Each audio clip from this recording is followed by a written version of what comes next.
This is why I love RWBY so much. Like, this is one of the reasons why it's one of my favorite animes of all time. Why I love it just as much as I love One Piece, My Hero Academia, Yu Yu Hakusho. Like, it just fits in the anime industry so well. Like, it's just that great. It's a masterpiece, pretty much.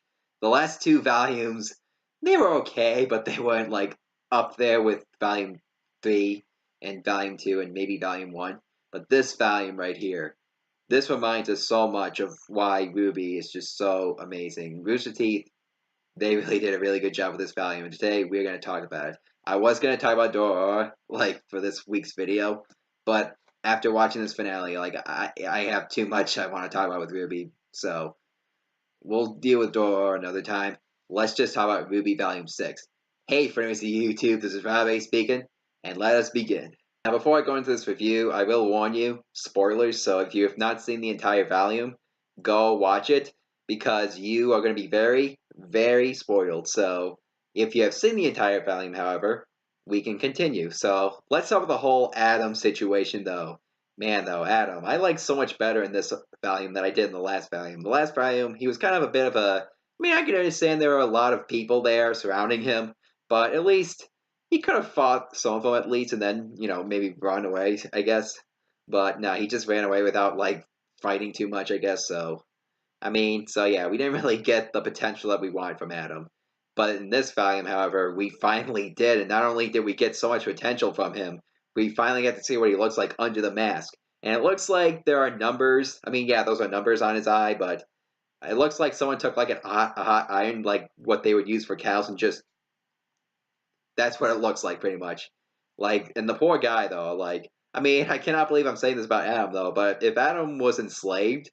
If he was enslaved as a kid, man, though, that's gotta suck, though. I feel bad for the poor guy. What I don't feel sympathy for, however, is when he attacks Blake. He is taking his revenge on Blake. He's trying to, and just before he can kill Blake, Yang shows up, and this leads into a really, really big fight. Like, this might be my favorite fight. I did say this in the last review where I talked about how Raven and Cinder was probably the best fight in RWBY, but this fight, however, had more. It had so much emotional weight, and it was just, I don't know, I can't find any other words for it, though. It's just that amazing, though. And it ended with Adam getting stabbed, like, in the front and the back, like, damn, though. I feel like RWBY's getting bloodier every volume. Like, I feel like every volume, RWBY just keeps getting bloodier and bloodier. And he finally dies, though. Like, I mean, I had a feeling, though, during that fight that Adam could die. But, man, though, it's just weird without him now. Like, it's weird without him. Because he's always played a big part in RWBY, though. He's always played a big part. And now that he's gone, like, it just changes so much. Like, Yang and Blake, they are finally... I feel like they're finally truly friends again. Like, Yang has finally fully forgive Blake after the whole situation in Volume 3 where her arm got cut off by Adam. Like, Yang finally comes to terms with that. She finally comes to terms with Blake and accepts her again.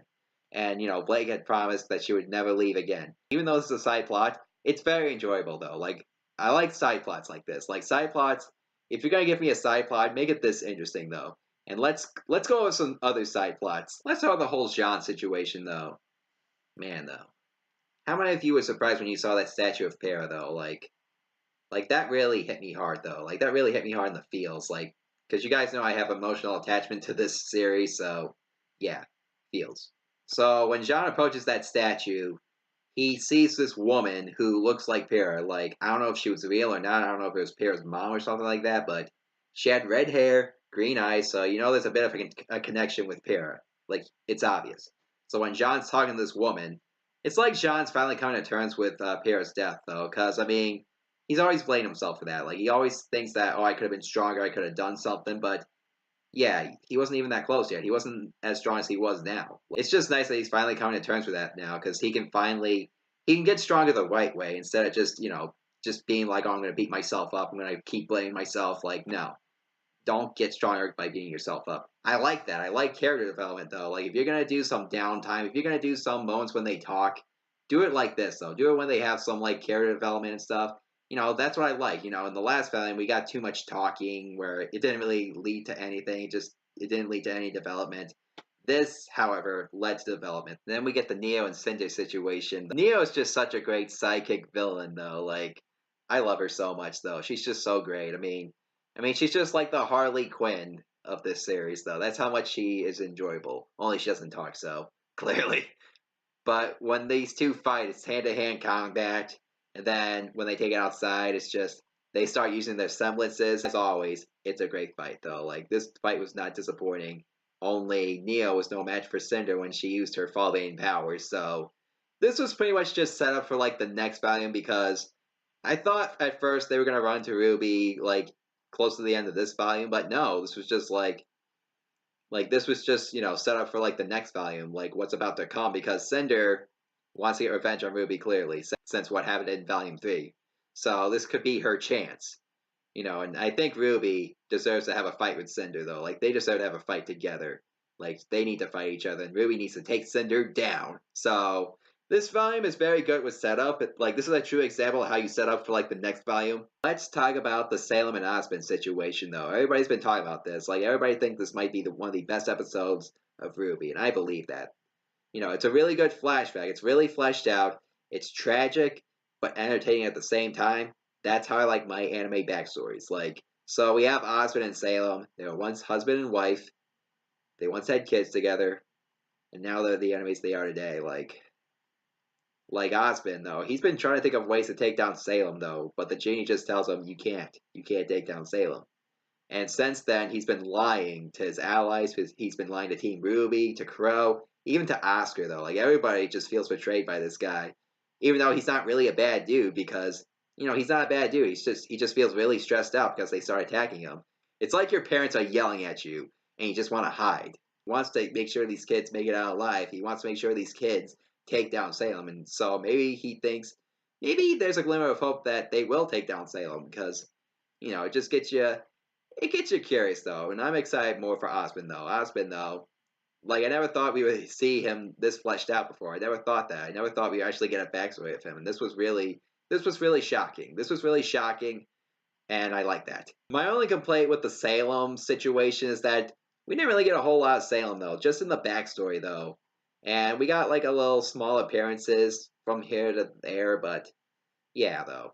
Though we did get that one scene, though, at, like, the end of this volume, though, when Hazel said, like, oh, if you want things done right, you gotta get it done yourself.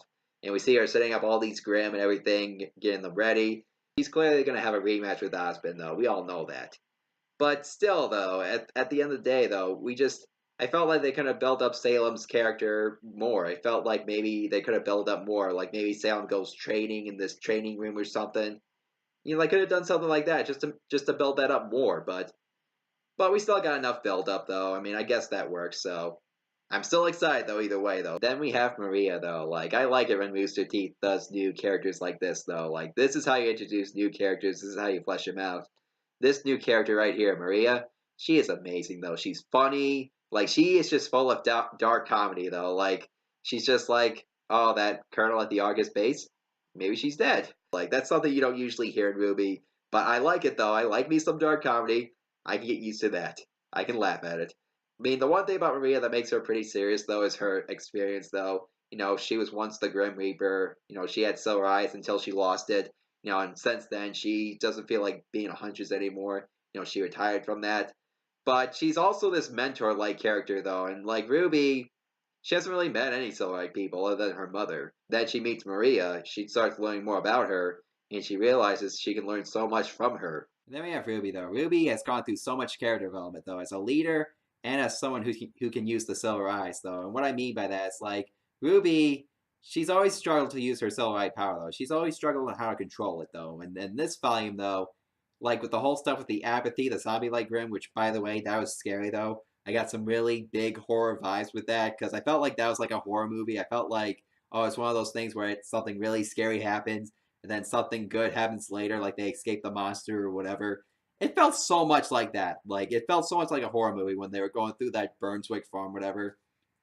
But back to the whole stuff with RWBY's character development, though. Like another thing about with RWBY, though, is, like, she learned so much about being a leader, though, because Crow, he's drinking himself away. Maria's just there to observe, and Osmond has locked himself away in Oscar's head. So she has to make some decisions as a leader. Like, she can't rely on adults to motivate her. I mean, Maria has helped a bit, but still, though, she's not the leader.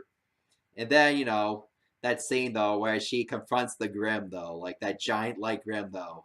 Like she's looking at the Grim though, how to activate her Silverite power so that way it doesn't go into the Argus base.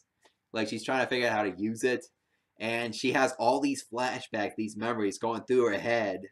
Like, and this is all of this. It's activating her Silverite power. Like this is how you activate your Silverite power though. Like she, even though she's still struggling how to use it, she's getting closer than she ever has. And man though, that like flashback, that quick little flashback of when she sees her mother though, like how many of you went crazy though when you saw Summer like in the back and then you see Summer turn around and you see her face though, like man though, you see where Ruby gets her good looks from though. Wow.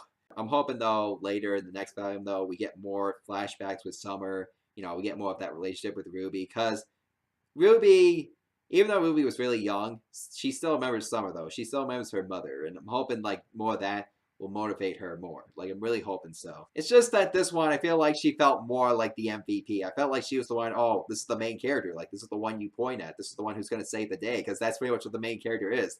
The main character is the chosen one.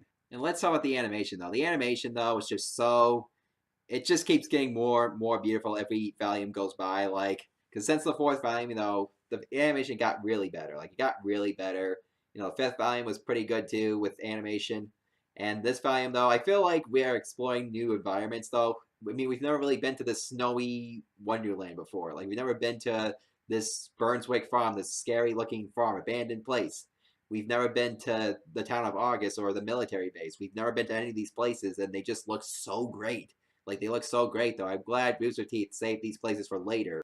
In the soundtrack though, the music though, like the opening though, like they always know how to create great opening songs though. It just gets you going though. Like the whole opening songs, like and that's another thing though too. Like not only do this opening song have a great song, but it also tells a bit of like what this volume's gonna be about though. Like because you got scenes with Adam, with Neo, with Osmond and Salem. Like it tells you this is what this volume is going to be about. And because of this, I'm going to give RWBY Volume 6 a 9 out of 10. Great foreshadowing, great character development though, great action. I mean the fight on the train though, the fight on the train though when they're fighting Grim reminded me so much on like the first volume though when they're having the training session with the Grim. That's what it reminded me of so much. And let's see, like the voice acting, just everything about this volume though was just so great though. Like it was just so great. I just wish we got more Salem, like I said before. I wish we got more of her. Yeah. What'd you guys think of this volume though? Like, did you think it was good? Like, did you think it was one of the best volumes we've had in a long time? Like, what was your favorite episode of this volume though? Also, that new mech series that Rooster Teeth is doing, that new mecha series, it just came out. Genlock or Genlock, whatever you want to call it. I am about to see that. I'm really excited for that. I just had to do this with you first before I would dive into that. But yeah, though, make sure to check that out, and I will probably do a review on that as well. Man, though, RWBY Volume 7, though. Man, though, Volume 7 already? Like, that's going to be crazy, though. So much is going to happen in that volume, though. And yeah, though, I'm excited, though. I'm Rob A, and may the anime force be with you.